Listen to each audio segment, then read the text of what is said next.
Bom dia. É com muita alegria que eu venho apresentar hoje a palestra que o metrô nos traz sobre a pesquisa Origem e Destino, 50 anos dessa importantíssima ferramenta de conhecimento para todos nós, arquitetos urbanistas, e para todos aqueles que querem discutir cidade de São Paulo, a região metropolitana de São Paulo, a mobilidade em São Paulo.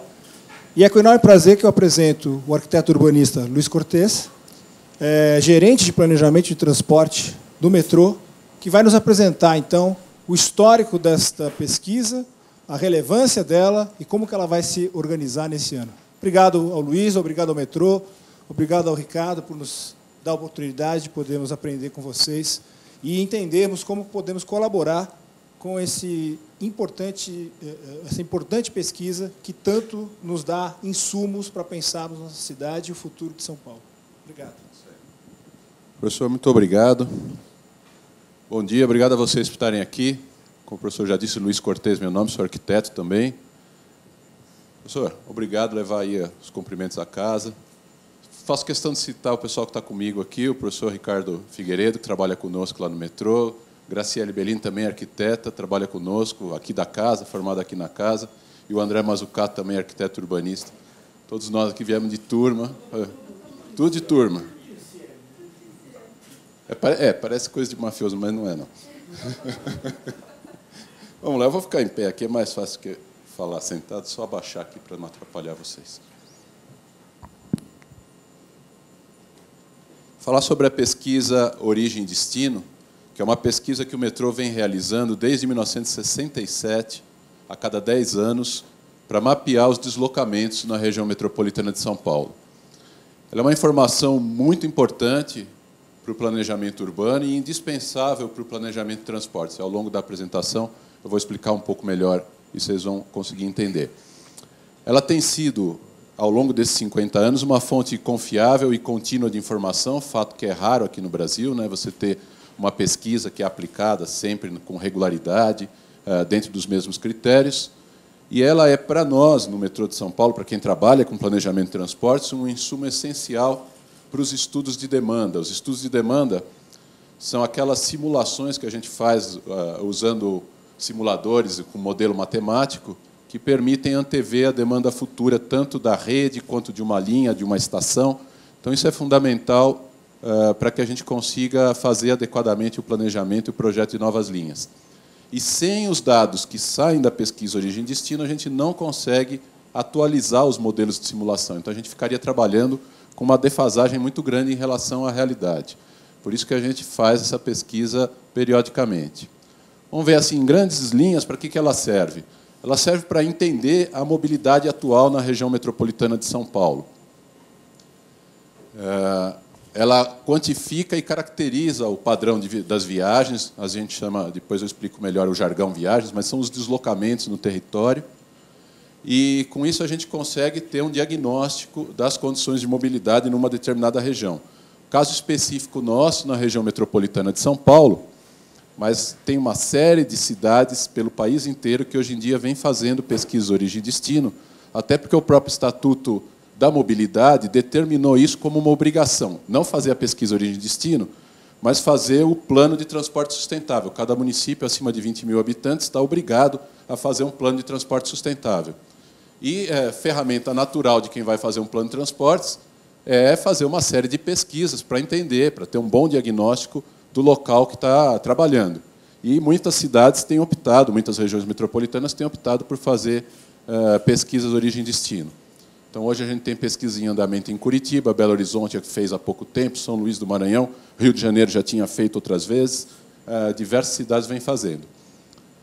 Ela serve também como subsídio para planos e projetos de transporte, portanto, para a gente antever a mobilidade futura, e, no caso específico de quem trabalha com projetos de transporte, para simular o futuro, para permitir projetar as viagens futuras e saber, com bastante acuidade, qual será a demanda nas horas pico e ao longo do dia, e o carregamento nos veículos de futuras linhas ou de futuras estações. Mas ela serve também para o planejamento urbano e, na realidade, para outras áreas de estudo, de atuação, tanto na área pública quanto na iniciativa privada. Ela permite identificar os padrões de crescimento da região metropolitana, exatamente por causa dessa série histórica. Então, a gente consegue mapear bastante bem como é que se deu a evolução da ocupação do uso do solo na cidade, das atividades. Ela permite análise de uso do solo, estudos de mercado, principalmente estudos de mercado é muito usado. É muito usada também na academia, o pessoal que quer fazer pesquisas, obter análises específicas, por exemplo, como é que as mulheres de baixa renda de uma determinada região têm acesso ao transporte e ao emprego. E pela maneira como a gente trabalha o zoneamento da pesquisa OD, a gente consegue facilmente fazer também o cruzamento com dados do censo, porque as zonas OD coincidem com setores censitários.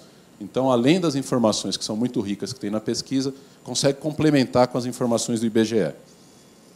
E serve para simular o futuro. Ela alimenta modelos de uso do solo e transporte, ferramenta, básico, né, insumo básico, para avaliações de capacidade de suporte, que hoje em dia estão já entrando mais em voga nos estudos de avaliação de impacto de vizinhança, ou mesmo de avaliações de regiões maiores, na definição de cenários futuros, de programas setoriais, é usado pela Secretaria de Saúde, Secretaria de Segurança Pública, porque são dados espacializados e, portanto, são muito úteis. O que é a pesquisa origem e destino?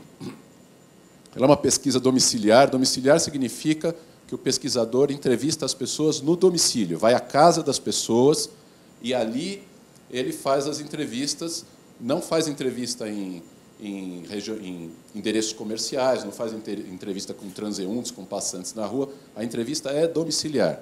Então, é uma dificuldade básica aí, que é ter acesso à casa das pessoas, as pessoas aceitarem entrar, permitir que o pesquisador entre e aceitarem responder aquele formulário.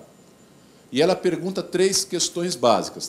Esses são os objetivos principais da pesquisa. O resto do questionário é complementar a essas 3 questões básicas. A primeira pergunta é quais foram as viagens que cada um dos moradores realizou na véspera. Viagens, a gente entende, saiu de uma origem, chegou a um destino. Então, saí de casa, vim aqui para a faculdade, isso é uma viagem. Se pegou ônibus, metrô no meio do caminho, são partes de uma viagem. E isso é feito perguntando todos os deslocamentos no dia anterior, e o dia anterior tem que ser um dia típico, portanto, tem que ser um dia de semana, a pesquisa só pode ser feita a partir da terça-feira. Se tiver feriado, se tiver alguma coisa estranha, vamos dizer, uma chuva forte, algo assim, não pode fazer a pesquisa em relação àquele dia, porque tem que ser um dia típico. O segundo ponto que investiga é o modo, ou os modos, quais modais de transporte foram usados. Só foi a pé de bicicleta, bicicleta e ônibus, a combinação de modos que foi utilizada para realizar a viagem, só automóvel, só moto, não importa. E também uma outra pergunta que é muito importante para entender e para alimentar os modelos de simulação, que é o motivo pelo qual aquela viagem especificamente foi realizada. Então, sair de casa, vim para cá, motivo estudo, ou motivo trabalho, no caso dos professores. Foi ao emprego, foi estudar, foi fazer um tratamento de saúde, para compras, para negócios. O motivo determina o comportamento das viagens ao longo do dia, portanto, é a terceira pergunta importante. Então, viagem, modo, motivo, é uma pesquisa domiciliar, por uma questão de melhor controle, de redução da amostra, e, portanto, de redução até do custo da pesquisa, a amostra é estratificada. O questionário é um questionário complexo, aplica a todos os moradores do domicílio, inclusive as crianças em idade escolar.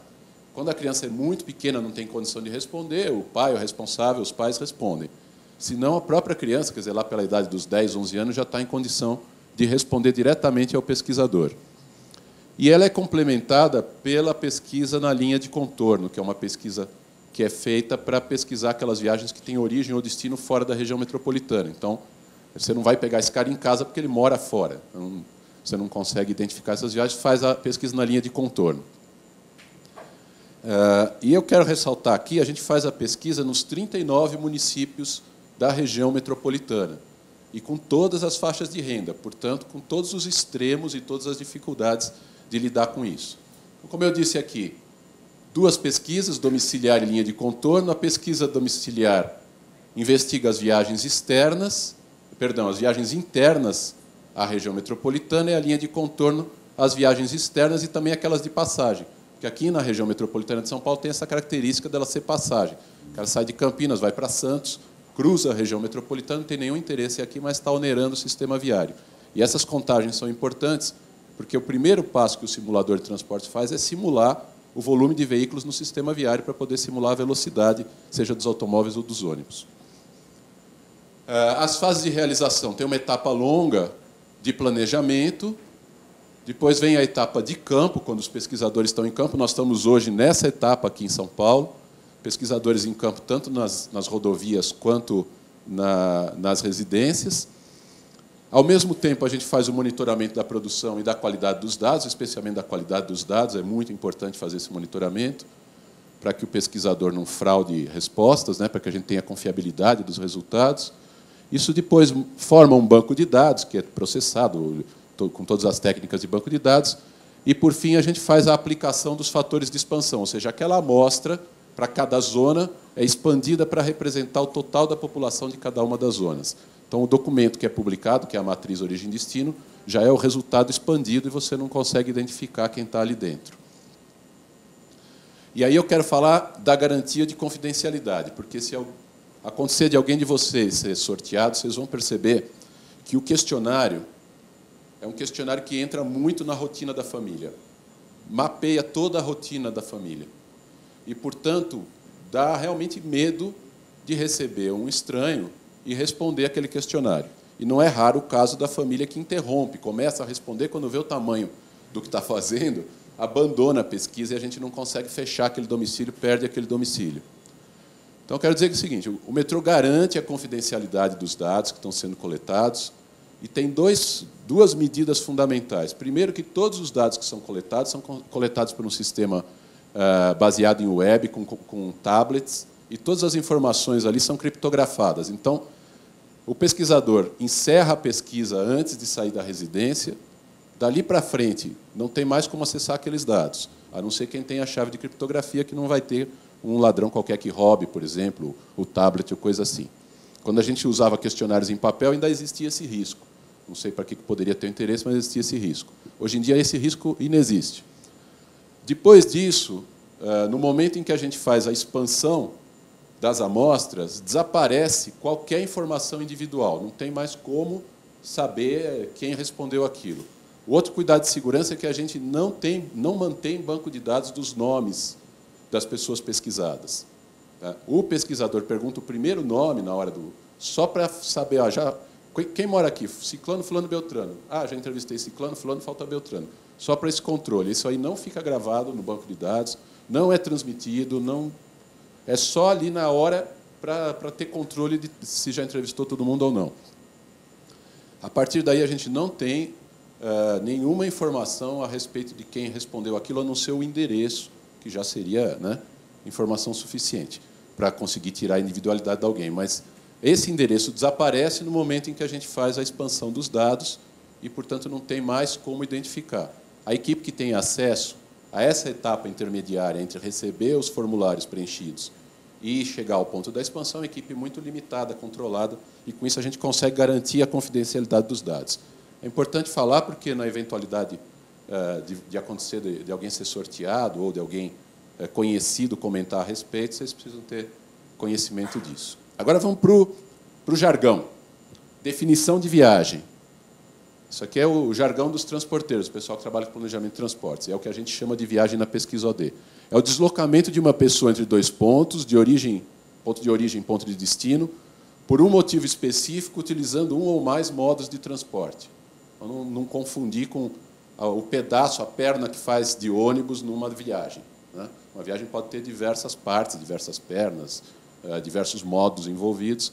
A gente não deve confundir. Viagem é de um endereço de origem a um endereço de destino por uma finalidade, por um motivo específico. Então, ao longo do dia, a pessoa vai realizando diversas viagens, né? Sai de casa, vai para o trabalho, sai do trabalho, vai para o restaurante almoçar, volta para o trabalho, vai para a faculdade, vai para casa. E são diversas viagens ao longo do dia, que é o que a gente mapeia, todos esses deslocamentos.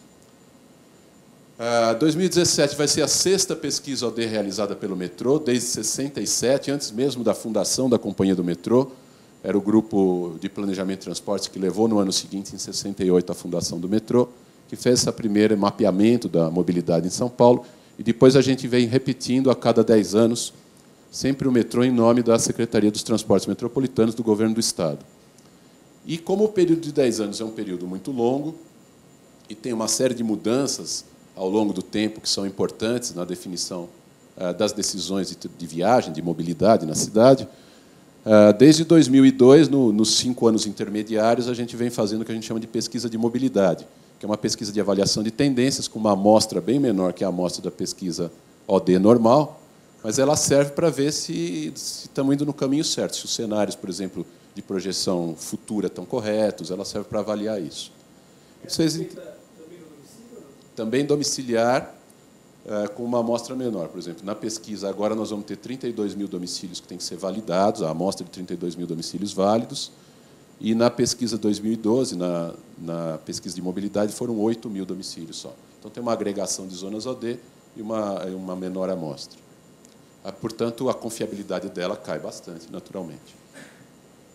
Isso aqui era a cidade, um mapa da cidade de São Paulo, lá em 1900, quando a cidade tinha 240 mil habitantes. Mais ou menos aqui dá para reconhecer o rio Tietê, ainda não retificado. Aqui a estrada de ferro, a Santos Jundiaí, estão conseguindo ver aqui? Mais ou menos aqui. Tá? E aqui a Central do Brasil, que leva para o Rio de Janeiro, levava como passageiros, ainda transporta carga. Mais ou menos vocês têm ideia do tamanho da cidade. Cidade muito pequena, que ao longo de períodos de 10 anos cresceu 130%, 140%. Houve um período em que chegou a crescer mais de 200% a população de São Paulo, até que ela começou a se estabilizar lá pela década de 40, com taxas inferiores a 100% de crescimento, mas ainda assim muito elevadas. E de 1960 para 70 voltou a crescer 120%, 130% a população de São Paulo. Portanto, é uma região extremamente dinâmica, que é muito difícil acompanhar toda a evolução da região metropolitana. Para vocês terem ideia, na primeira pesquisa, lá em 1967, ela foi uma pesquisa feita de uma maneira um pouco reduzida. Só foram pesquisadas as viagens motorizadas, as viagens a pé ou de bicicleta, naquela edição de 67 ainda não foram pesquisadas. A população de São Paulo era 7,1 milhões de habitantes, e um total de 7,2 milhões de viagens motorizadas dia, quase 70%, 68% por modo coletivo, e só 32% por modo individual, ou seja, automóvel e moto. E, naquela época, São Paulo tinha uma frota de automóveis particulares, de posse das famílias, porque o que interessa para nós é saber o automóvel que a pessoa pode usar para os seus deslocamentos, não interessa frota de empresas, coisas assim, mas para as viagens mesmo da população. Naquela época, tinha uma frota de 490 mil veículos, automóveis, para ser mais exato, em São Paulo. Motos era inexpressivo. Então, 493 mil. Em 2012, quando a população da região metropolitana já estava em 20 milhões, a frota de automóveis era 4 milhões, 4 milhões e 250 mil. Teve uma explosão aí. A população cresceu 3 vezes, e a frota de automóveis e motos cresceu 10 vezes. E isso levou, naturalmente, a uma alteração aqui no equilíbrio entre modo coletivo e modo individual. Então, um crescimento muito forte, ao longo de todas essas décadas, das viagens por modo individual. Veja que, entre 77 e 2012, a população dobrou, o total de empregos mais do que dobrou, quase triplicou, e o total de viagens dia duplicou aqui, de 21 milhões, já considerando, nesse caso, as viagens a pé e de bicicleta, para 44 milhões, praticamente, das quais 30 milhões de viagens motorizadas. Esse gráfico aqui mostra a evolução da divisão modal, da divisão entre coletivo e individual, na região metropolitana, só das viagens motorizadas. Tá? Então, em azulzinho, transporte individual, e em vermelho, transporte coletivo. E veja que aqui, em 2002, quando a gente fez a pesquisa de mobilidade, a primeira pesquisa de mobilidade, já mostrava uma inversão, uma predominância de transporte individual sobre o transporte coletivo. E essa era uma tendência clara. Virar essa tendência foi um esforço muito grande. Envolveu uma série de medidas. Né? Uma medida que pouca gente se lembra, mas no ano 2000 passou a haver a transferência gratuita, a integração completa das redes do metrô e do trem metropolitano da CPTM. Então, a partir de 2000 foi possível integrar as duas malhas numa malha única. Junto com isso, também começou a colher os frutos da modernização da CPTM, principalmente a partir de 2007, ganhou muito ritmo essa modernização. Também em 2004, 2005, até 2006, foi implantado o bilhete único, primeiro nos ônibus, depois na integração de ônibus com trilhos. Em 2011, foi implantado o BOM, o bilhete único metropolitano, equivalente ao BU aqui de São Paulo, e, com isso, a gente conseguiu reverter aquela tendência.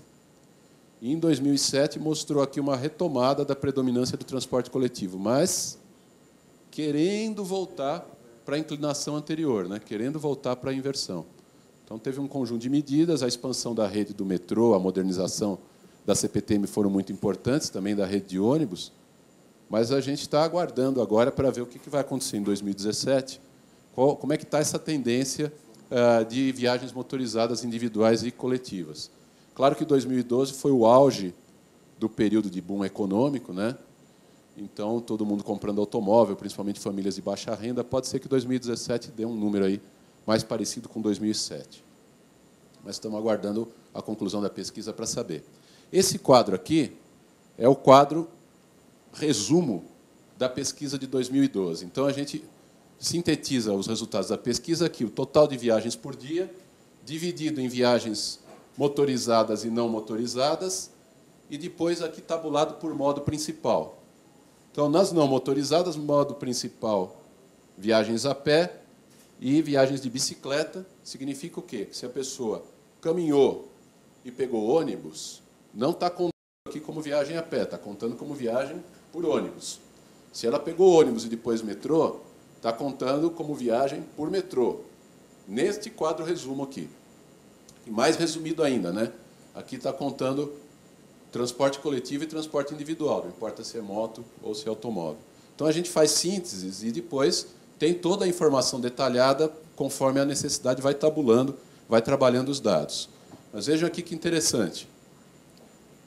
Aquele ligeira vantagem para o transporte coletivo, como eu falei, e a quase inexistência, em termos de participação no total, a quase inexistência das viagens por bicicleta.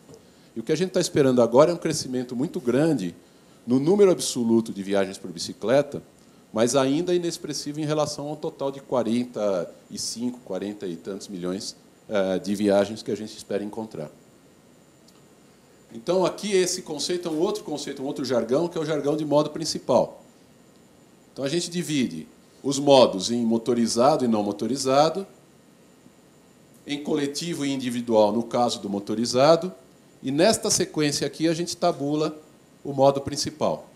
Então, sempre que uma pessoa diz, eu peguei ônibus, trem e depois metrô, na tabulação síntese entra como uma viagem de metrô.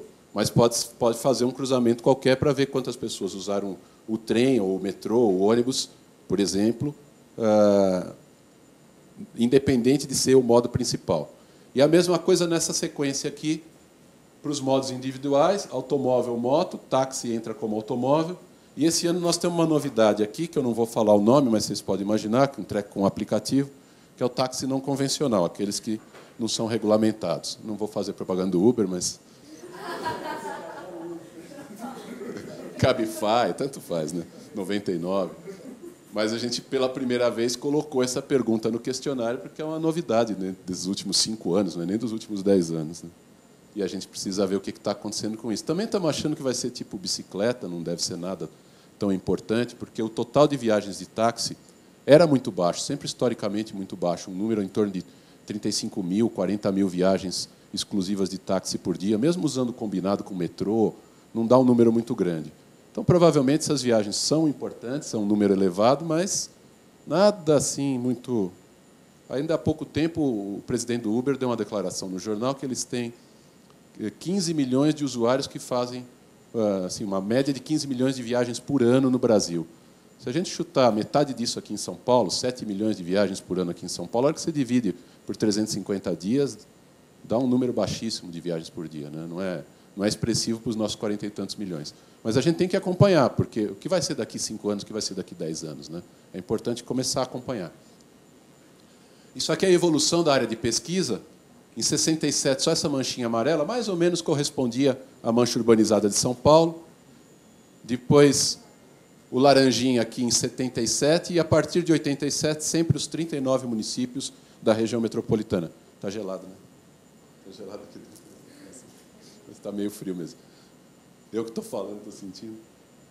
A evolução da pesquisa OD começou com 15 municípios, e chegamos aos 39, que é a região metropolitana. O número de zonas.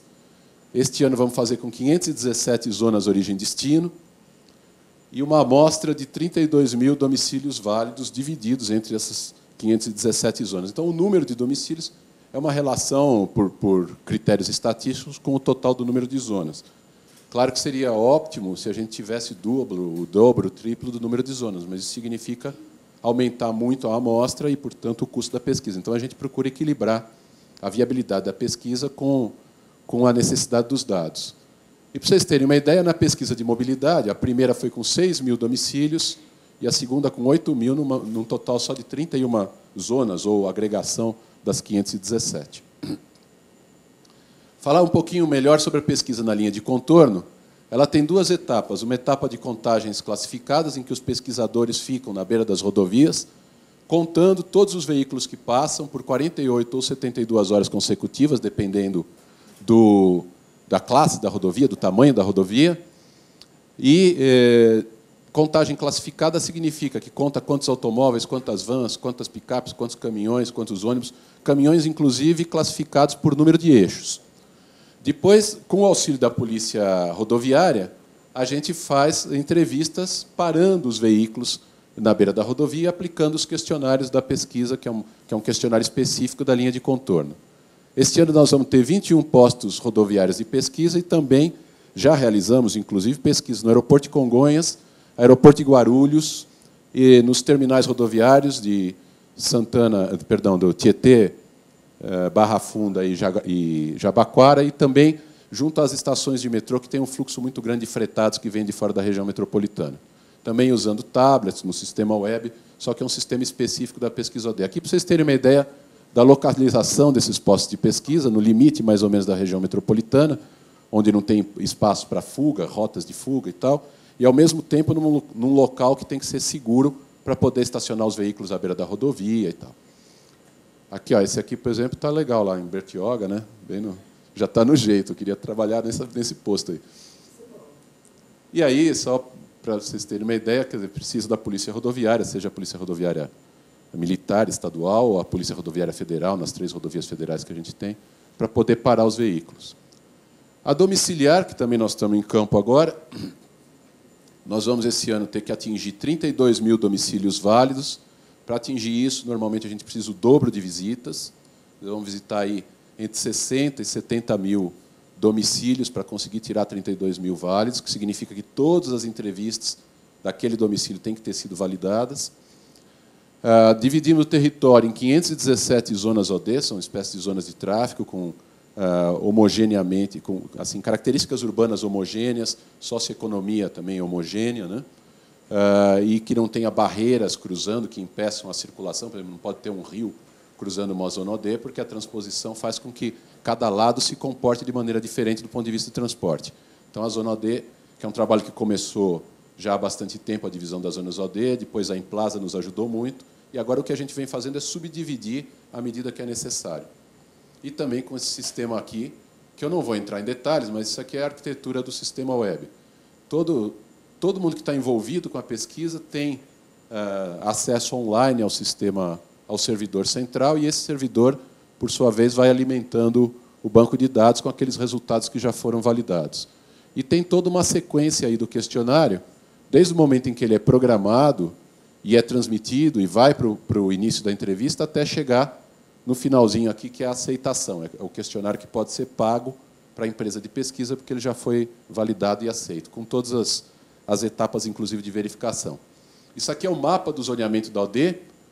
Aqui, em vermelho, os limites dos municípios, e, em verde, a subdivisão desses municípios em zonas OD. Então, o que vocês veem é uma concentração importante aqui no centro, que é onde tem um maior número de viagens. E, quando a gente vai para outros municípios, tem municípios, por exemplo, que um município é uma zona OD, porque a gente não tem nenhuma perspectiva de fazer uma nova linha para lá, então não tem interesse em subdividir.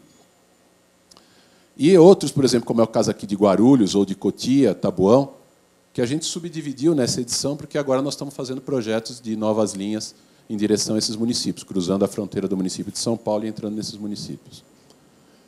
Além dos dados, além daquelas 3 perguntas básicas, a gente pergunta dados do domicílio, da família dos residentes, do tipo idade, gênero, escolaridade, renda de cada uma das pessoas que está em idade de trabalho, que declara que trabalha, a ocupação de cada um.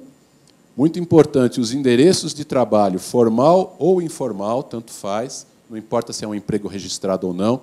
Isso faz com que a pesquisa OD seja a única pesquisa que tem a localização dos empregos informais na região metropolitana de São Paulo, na realidade, no Brasil inteiro.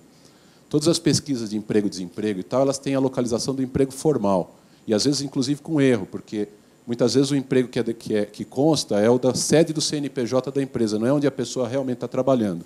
Aqui a gente tem realmente o endereço de trabalho. E também de matrículas escolares e de outras atividades. E, como eu tinha dito, são os dados das viagens realizadas no dia anterior à entrevista, os locais de origem e destino, modo de transporte, motivos, horário de início e fim da viagem, que é importante para a gente ver a curva ao longo do dia, e os tempos de viagem. Aqui é o tempo de viagem percebido pelo passageiro. Não é o tempo necessariamente preciso, medido no cronômetro, mas é aquela decisão que o cara toma de manhã. Eu vou de moto, ou vou de carro, ou vou de ônibus, porque vai demorar tanto. Essa é uma informação importante, e a percepção que importa não é exatamente a precisão. Esse aqui, para vocês entenderem o nosso cachorrinho, esse é o Bento. O Bento é o mascote da pesquisa OD 2017. A gente tem uma dificuldade muito grande de divulgar a pesquisa, né? Então, com o apoio de uma agência de publicidade, a gente resolveu esse ano adotar o mascote, que é para chamar mais a atenção. Você vê que é impossível não olhar para esse cachorrinho fofo aí, né? Chamar mais a atenção para todo o material de divulgação, porque a gente não tem recurso para ficar veiculando filme em horário nobre, no intervalo do Jornal Nacional, nada disso. Então, tem que trabalhar uma campanha aí que visualmente seja mais atraente. Então, por isso que vocês estão vendo os cachorrinhos aqui, é o Bento. O Bento já foi batizado numa pesquisa aí pela internet. Não é o Bento 17, como alguns maldosos falam, apesar de ser da OD 2017. É só Bento, né? Vai me arrumar briga aí com a Igreja Católica, pelo amor de Deus. Mas ele traz essa mensagem aqui, que é receba bem o pesquisador. Quer dizer, quando o cachorrinho abana o rabo, está feliz, pode receber a pessoa. Essa é a mensagem que está por trás. Matriz, origem e destino. Isso aqui é só um pedacinho. Na realidade, é uma grande matriz que fica disponível para quem quiser baixar no site do metrô. É uma matriz com todos os resultados ordenados por pares de zona OD. Então, zona 1 com zona 1, zona 1 com 2, e assim vai, 517 linhas por 517 colunas em cada célula, além, claro, disso que eu estou mostrando aí, que é o total das viagens, todas as informações relativas a essas viagens, de tudo aquilo que a gente coletou. Pra você ter ideia, por exemplo, a gente pergunta quanto pagou pelo transporte, quem pagou pelo transporte, se estacionou no meio-fio, se parou no estacionamento, quem pagou o estacionamento, e por aí vai. Então, você consegue, daí de dentro, extrair um bocado de coisas. E o que eu quero ressaltar, desde 97 para cá, que é quando a gente tem isso em formato digital, todas as matrizes estão disponíveis para download no site do metrô. Claro que não é tão fácil de usar, tem lá também uns relatórios síntese, mas os sínteses trazem só aquilo que é mais, vamos dizer, as tabulações mais simples, né? Aquelas primeiras que a gente faz para divulgar resultados. O resto tem que entender um pouco de banco de dados para conseguir trabalhar, mas está lá. Aqui, fechando aqui essa parte mais específica da pesquisa, só falar da forma de seleção. Como eu disse, é uma amostragem estratificada por renda, porque a renda familiar é a variável que está mais correlacionada com as decisões de viagem. Muda muito o padrão de mobilidade da família conforme a renda. Quanto mais baixa a renda, mais tende a ser só casa e trabalho. E aqui a gente, então, faz essa correlação pela renda.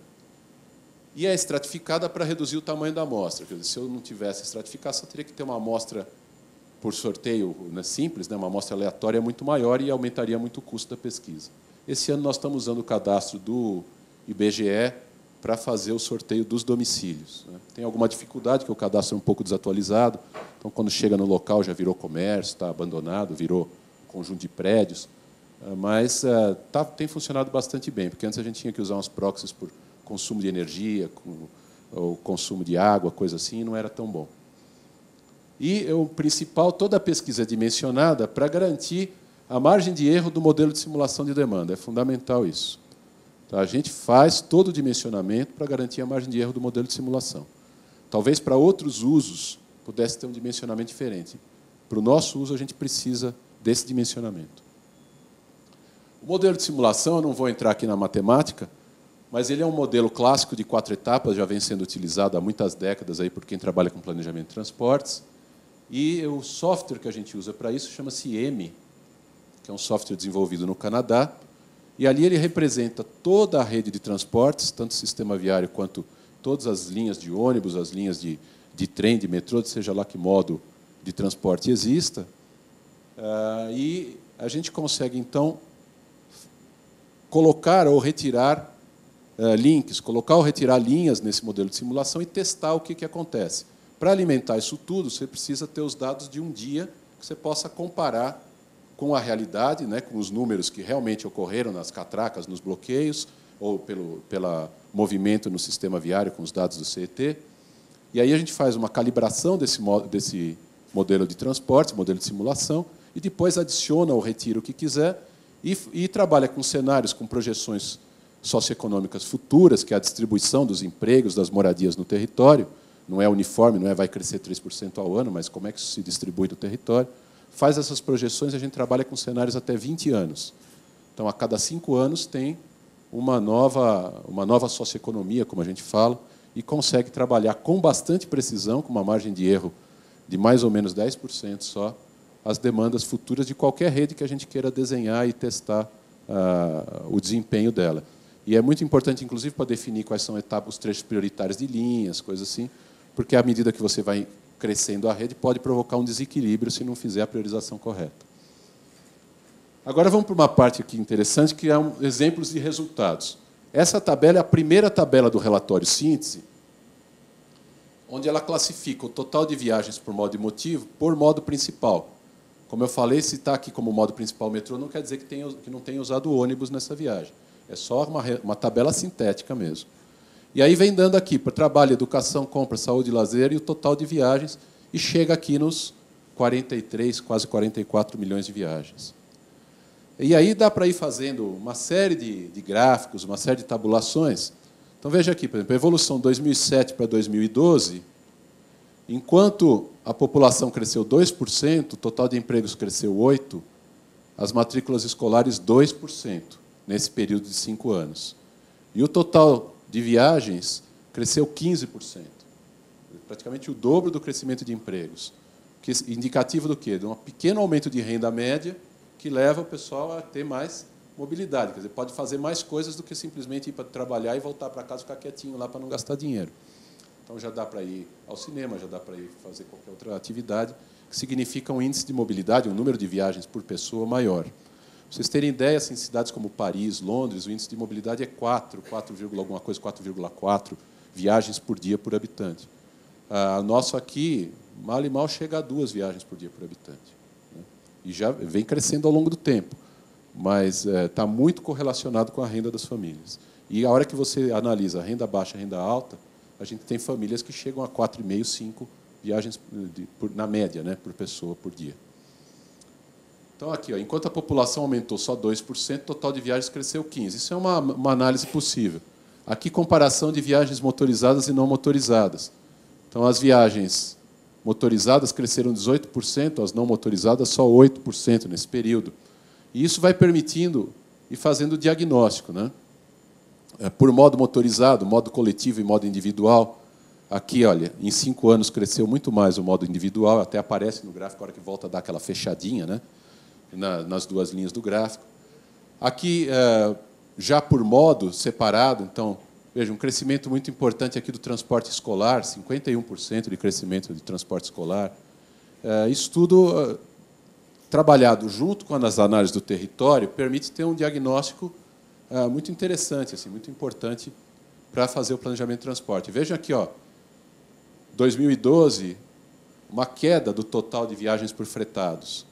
que foi quando entrou, no meio do caminho, aquela limitação aos ônibus fretados, que terminou reduzindo não só o total de viagens de fretados, como alterando, nesta tabulação, que é uma tabulação por modo principal, a maneira como essa viagem entra na tabela. Porque se o cara pegou fretado e metrô, ele está tabulado aqui como metrô.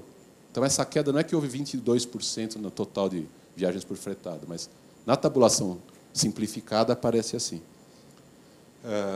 E aqui, olha, viagens por motivo, quanto cresceu. Então, aqui, ó, viagens para compras, 33%, a despeito de todo o e-commerce nesse período. Ainda não era tão forte, né, 2007 para 2012, mas cresceu. Então, esse comportamento do fator E, né, do fator internet, também é outra coisa que a gente está esperando identificar e se foi importante ou não nesse período atual. Isso aqui é a flutuação horária das viagens diárias motorizadas, tá? Só transporte individual, transporte coletivo somados. Veja aqui, 2007 em verdinho, 2012 um número um pouco maior, um comportamento parecido. De manhã todo mundo vai trabalhar, na hora do almoço tem troca de turno em faculdade, em ensino médio, e no fim da tarde a saída aqui do trabalho, e esse outro pico, 22, 22h30, das saídas de faculdade noturna, tanto trabalho quanto escola, né, com os dois motivos no pessoal que está nas faculdades. E olha aqui o que acontece. Aqui a gente pega viagens totais, tanto motorizadas quanto não motorizadas. Por motivo trabalho, é esse azulzinho aqui que parece o gráfico anterior. Tá? Um pico aqui no fim do dia, quando o pessoal das faculdades, trabalhadores, vão embora. Por motivo educação, um pico maior, muito grande aqui na hora do almoço, que é a molecada do ensino fundamental, que vai predominantemente a pé para a escola, né? Então, troca o turno na hora do almoço, tem um pico na hora do almoço que não aparece no transporte motorizado, mas que vai ter importância, por exemplo, para o CET, que tem que fiscalizar, para a Secretaria de Segurança Pública, que tem que olhar para essas crianças e tal. E os outros modos que não trabalham em educação têm um comportamento completamente diferente, ó, ao longo do dia aqui. Começa assim, lá pela hora do almoço é o horário que tem maior concentração, e, para o fim do dia, vai morrendo. Então, por que a gente pergunta motivo? Por que eu falei que a pergunta motivo é uma das perguntas fundamentais? Porque isso aqui, o motivo vai alterar muito o comportamento das viagens ao longo do dia. E a gente alimenta o simulador com isso. Aqui é um mapa da densidade demográfica por zona OD em 1997. Quanto mais roxinho, maior a densidade de população naquela determinada região. E olha aqui em 2007, o que está acontecendo? Ó? Um crescimento nessa coroa aqui, né? Um pulo forte entre 97 e 2007 nessa coroa. Isso aqui é a variação em porcentagem. Ter variado em porcentagem, quer dizer, de 1 passou para 2, cresceu 100%. Nossa, né? Não quer dizer que tenha crescido o número absoluto. Mas, aqui, ó, onde a população está crescendo mais na região metropolitana de São Paulo? Longe do quê? Longe dos empregos. Olha aqui a densidade de empregos em 97 e em 2007. Tem um crescimento na densidade, né?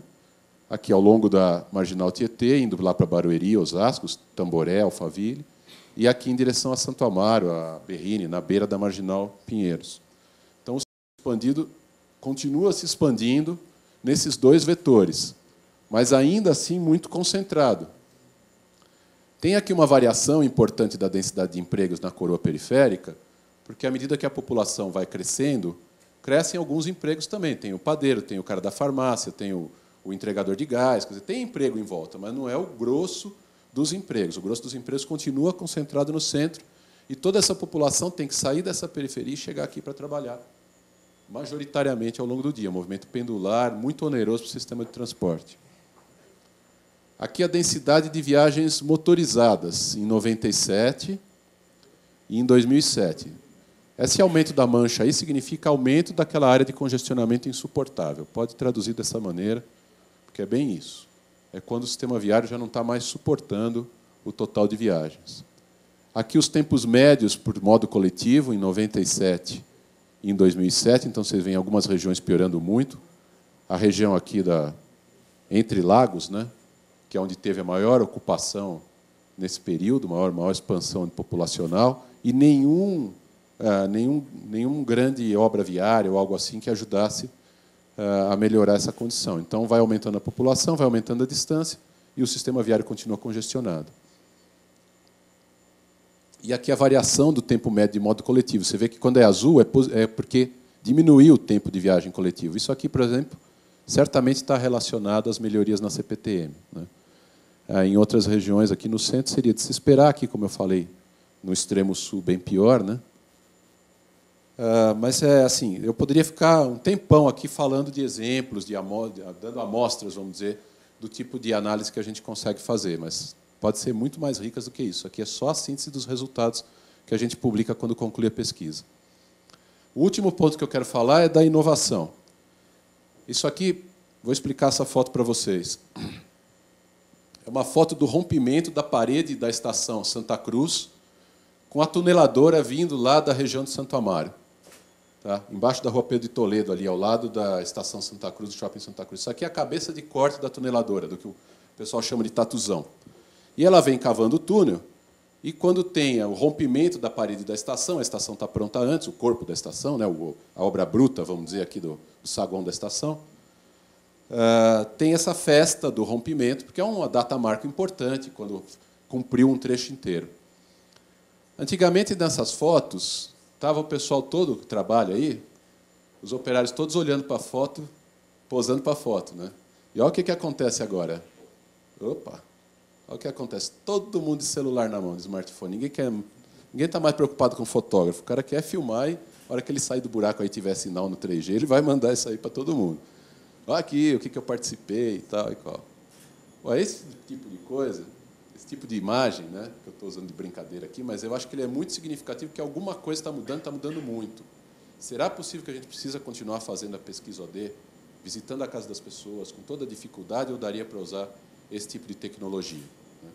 Então, a gente tem um componente aí, na pesquisa deste ano, que é uma pesquisa de inovação, na realidade, alguns contratos de consultoria, para a gente investigar o que é possível fazer em termos de inovação. A gente já fez uma inovação muito grande, que é o uso desse sistema baseado em web, essa arquitetura toda que foi desenvolvida, mas, ainda assim, limitada em termos de tudo que tem de dados aí, por aí pelo mundo, né? Isso é o que chamam de Big Data, que a gente fica olhando e falando, puxa vida, se eu pudesse usar isso para planejamento de transporte, né, se tivesse fácil, seria muito bom. Então, olha, primeiro ponto, porque inovar é reduzir custo e, com isso, permitir menor intervalo entre as pesquisas, né? Facilitar a realização, que está ligado, inclusive, a reduzir custos, e semear o desenvolvimento tecnológico. Mas é importante não perder a série histórica, obter informações completas, conseguir alimentar o modelo de simulação de demanda. Então, tudo isso é motivo de preocupação. Talvez vocês já tenham visto em alguns eventos, aí o cara fala, eu já faço, tiro o smartphone do bolso, fala, vocês estão perdendo tempo, eu já faço pesquisa OD aqui com o celular. Não faz, não faz. O pessoal confunde com pesquisa embarque e desembarque. Com o celular você consegue fazer embarque e desembarque. Embarque e desembarque, o que é? No modo clássico, você põe um pesquisador num ponto de embarque, dando uma papeleta com um número. E os pesquisadores, ao longo de todos os pontos daquela linha, recolhendo a papeleta quando a pessoa desce. E aí você sabe onde embarcou, onde desembarcou. Tá? Em muitas cidades é possível fazer isso, porque o próprio sistema de cobrança, hoje em dia, com bilhete único, com bilhete eletrônico, permite. Aqui em São Paulo ainda não, se bem que com os dados do BU a gente consegue, mais ou menos, como a massa de dados é muito grande, consegue até fazer um proxy. Mas é embarque e desembarque, não é pesquisa OD, porque não tem nenhum dos dados socioeconômicos, não tem motivo, só pega uma parcela da população, que é aquela que está usando aquele sistema que você está medindo, no caso da SP-Trans, por exemplo. Então, não é pesquisa OD, não tem cobertura territorial, não dá para comparar. Tá? Uma dá uma visão integrada, a outra é setorizada, usa para fazer planejamento de linha. Quem usa o metrô já deve ter alguma vez respondido. Aqueles pesquisadores ficam atrás da linha de bloqueio, onde você vai sair? Onde você vai sair? Porque, como não precisa passar o bilhete para sair, o único jeito é perguntar. Mas isso serve para planejar a oferta de trens, não serve para planejar transporte. Ajuda, mas não é suficiente.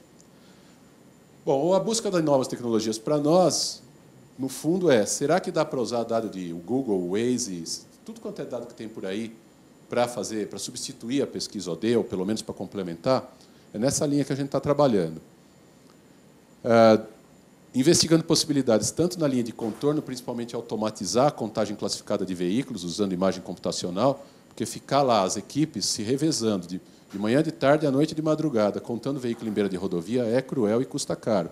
Então, se puder ter lá um conjunto de câmeras fazendo isso, é muito bom. De preferência, simultâneo em todos os postos, porque aí você consegue, numa mesma condição, fazer todas as contagens e identificar claramente quem cruzou a região metropolitana. Porque basta fazer a leitura de placas e bater um posto de pesquisa com o outro para saber que aquele veículo só cruzou pelo delta T entre o posto A e o posto B, você sabe que ele só cruzou. Hoje em dia, a gente tem que fazer a partir da expansão dos questionários. E, no caso da domiciliar, também investigar novas tecnologias. A gente pretende fazer uma pesquisa de campo, um piloto de campo, com 2 ou 3 possibilidades que essa consultoria possa apontar aí do que já identificou no mundo, e concluir com um hackathon para desenvolvimento específico de algum aplicativo, alguma coisa que tenha saído como recomendável.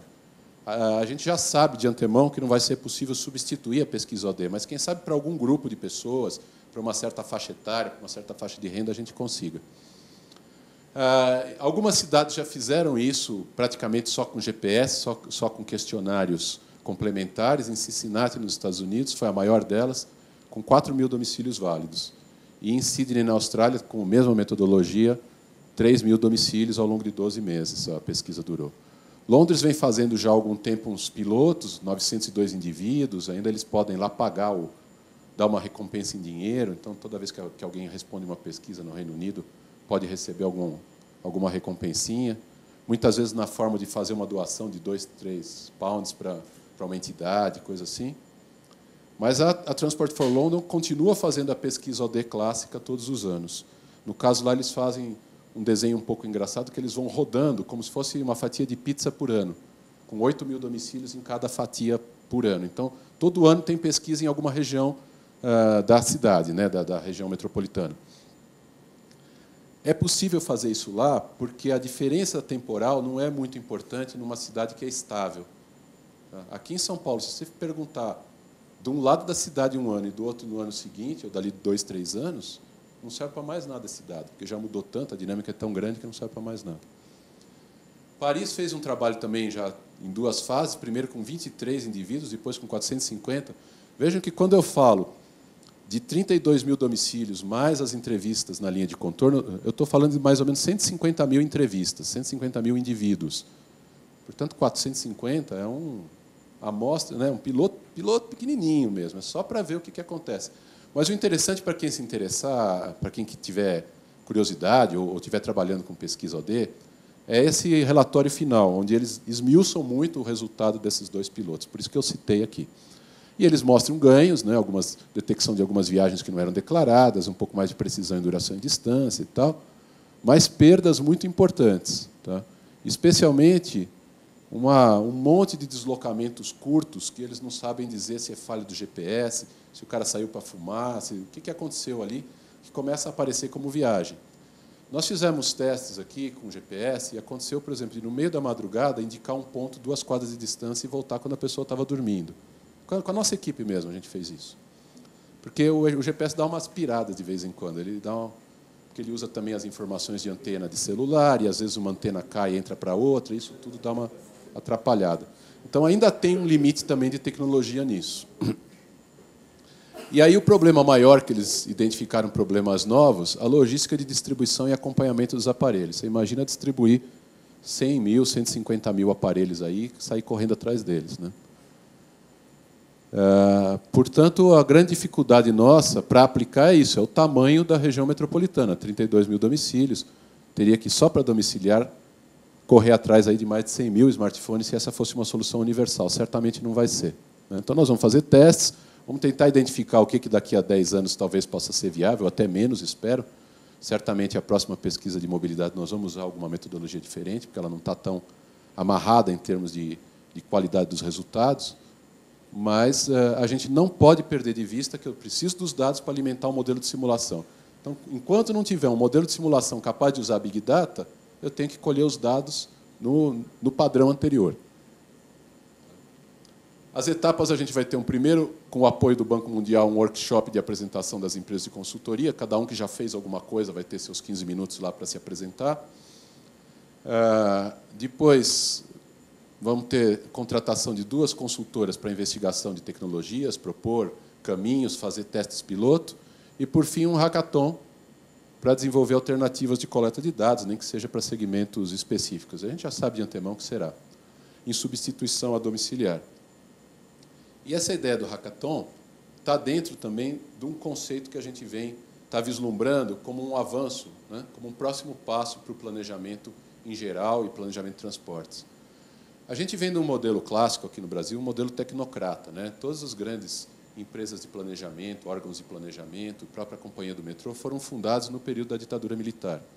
Decidia o técnico e obedecia quem tivesse juízo, né? Não tinha nenhum tipo de consulta popular, vamos dizer assim. Esse modelo está sendo abandonado, avançou, mas avançou, na realidade, muito pouco. O que a gente detecta é que avançou pouco. Você tem um modelo que eu chamo de falso participativo, né?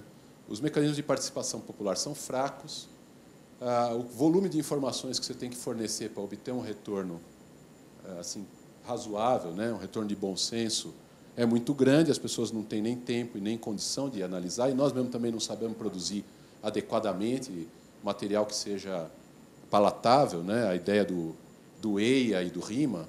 Os RIMAs nada mais são, em geral, do que uma cópia malajambrada lá, uma síntese malajambrada do EIA. Mas o mesmo conceito, porque se você não tem uma documentação fácil, de fácil compreensão, o cara não consegue colaborar. Ele vai colaborar com aquele interesse imediato dele, mas muito pouco somar aí. Então, a gente termina fazendo aí um audiencismo, né? Faz um monte de audiência pública para discutir plano isso, plano aquilo, e, no resultado final, vale a opinião do tecnocrata, que senta lá na mesa, dá a redação final e acabou. Então, o que a gente precisa avançar, e isso eu estou falando não é a companhia específica, mas o Brasil todo, né, todo mundo que está envolvido com planejamento, é para um modelo de construção coletiva. E esse modelo de construção coletiva vai ser possível, só vai ser possível se a gente inovar nas técnicas, se a gente usar efetivamente as possibilidades desse mundo de inovação que está acontecendo por aí. Então, no fundo, a busca é por um avanço de tecnologia que nos facilite ter aí um planejamento mais participativo e ao mesmo tempo, responsável. É isso. Por fim, tá aí, bom, está aqui meu e-mail, estamos à disposição para quem quiser entrar em contato. Quem quiser ver também, tem informações bastante detalhadas no site do metrô, www.metrô.sp.gov.br/pesquisa-OD 2017. Tem lá um bocado de informações a respeito, inclusive os dados das pesquisas anteriores. Citar aqui que o metrô vem fazendo essa pesquisa como órgão da Secretaria de Estado dos Transportes Metropolitanos, né, como representante da Secretaria para esse, como braço técnico da Secretaria, melhor dizendo. E este ano está sendo possível fazer a pesquisa Origem e Destino graças a um financiamento do Banco Mundial, porque vocês sabem que nós estamos passando uma crise aí de arrecadação brava, né? Se fosse depender de dinheiro do Tesouro do Estado, ia ficar difícil. Então, tem que fazer aqui essa citação ao Banco Mundial, que é quem viabilizou a realização da pesquisa. É isso, obrigado pela atenção de vocês. Estamos com fome, né? Está na hora de almoçar. Muito obrigado.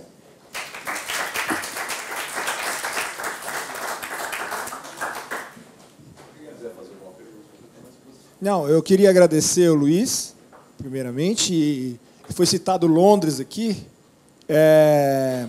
Nós que trabalhamos com a realidade brasileira, a realidade paulistana, precisamos nos lembrar de que dados e pesquisas que mostram a realidade da nossa cidade são fundamentais para que as nossas decisões, os nossos projetos, as nossas propostas tenham maior reverberação, maior potência.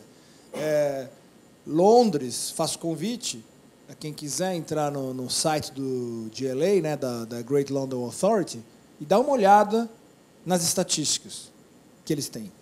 É assombroso, é verdadeiramente assombroso. Acho que é uma meta que nós aqui em São Paulo precisamos ter. Acho que o metrô colabora muito para essa nossa para melhorar a nossa visão da cidade, mas ainda, enquanto insumos, enquanto dados necessários para que todos nós possamos planejar melhor nossa cidade, é bom lembrar que São Paulo ainda é muito carente, né? E aí a importância ainda maior desta, que é, sem dúvida nenhuma, talvez a mais importante pesquisa, aquela que traz mais insumos para que a gente possa pensar nossa cidade. Porque daqui a pouco a gente não... Ainda bem que saiu, ainda bem que o Banco Mundial financiou, porque imagina se a gente ficasse sem a ALDE, aí que a gente ia ficar cego. Não sei se os professores de urbanismo estão aqui, o Nuno, não sei se tem alguma questão específica a fazer.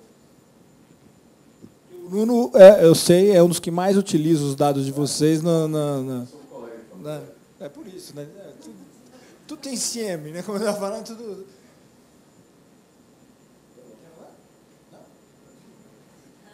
Bom, pessoal, obrigado. Estamos à disposição, tá bom? Pessoal, muito obrigado.